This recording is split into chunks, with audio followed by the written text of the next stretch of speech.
Good morning.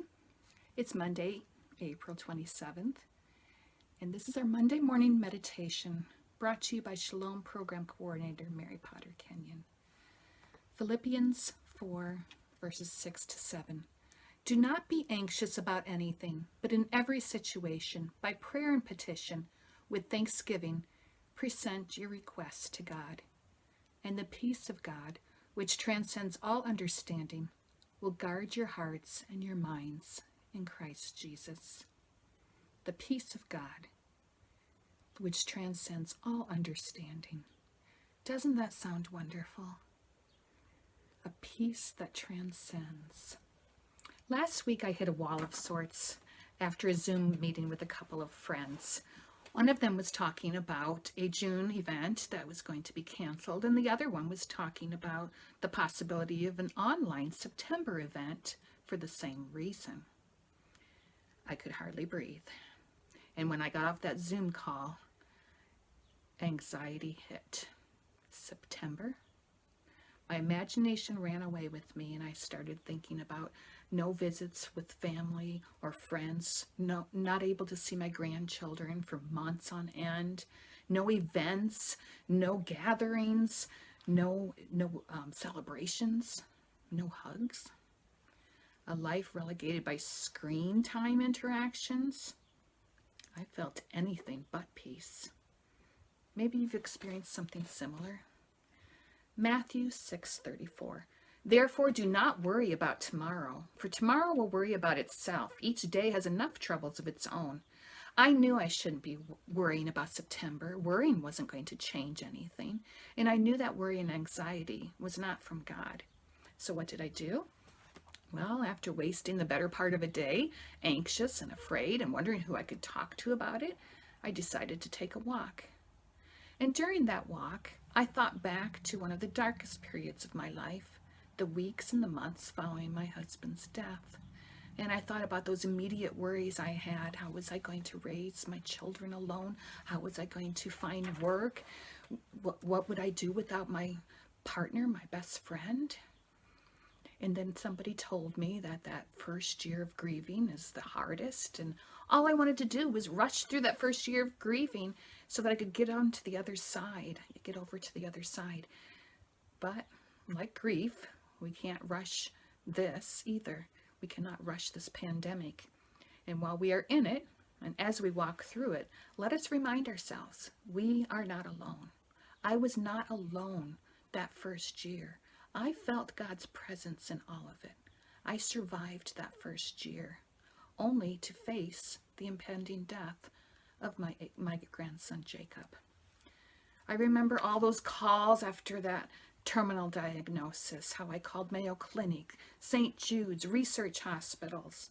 And when I realized there was nothing I could do to save Jacob, nothing I could do to prevent that pain for my daughter and my son-in-law, I faced that darkness again. And then one day, I drove to Decorah. Let me explain.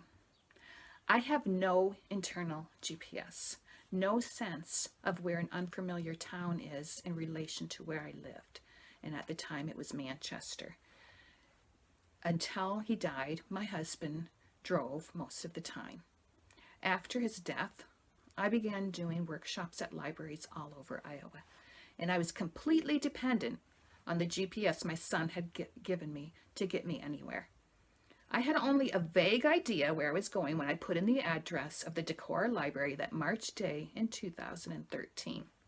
And as I made my way through twisting, winding roads, over small, narrow bridges, and roads that had no accommodating white lines on the side, my heart sank. So this is where Decorah is in Iowa, I said out loud in the empty vehicle. And then, I am so not going to make it home. Because you see, I also have night blindness. Sure enough, by the time I left that library, the sun was setting, and in the library parking lot, I frantically typed in addresses I knew in Dubuque or Waterloo in the hope that maybe driving to a familiar road in a familiar town might take me to roads that did not twist and turn, roads that would be familiar.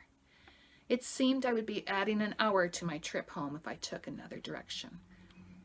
I considered my options. Do I head to the unknown direction of Waterloo or Dubuque and hope that the roads would be less intimidating, adding nearly an hour to my driving time? Or do I head back in the same direction I came and trust that I could navigate those twisting, turning roads in the dark? When will you trust me in the big things? I heard it clearly.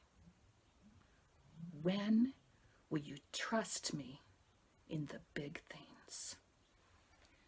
I needed to trust God to get me home. I started up my vehicle and headed in the direction I'd come, praying all the way, gripping that steering wheel with a death grip, squinting my eyes, leaning forward, concentrating on that road. When will you trust me in the big things? God wasn't just asking me to trust him to get me home. He was asking me to trust him with Jacob.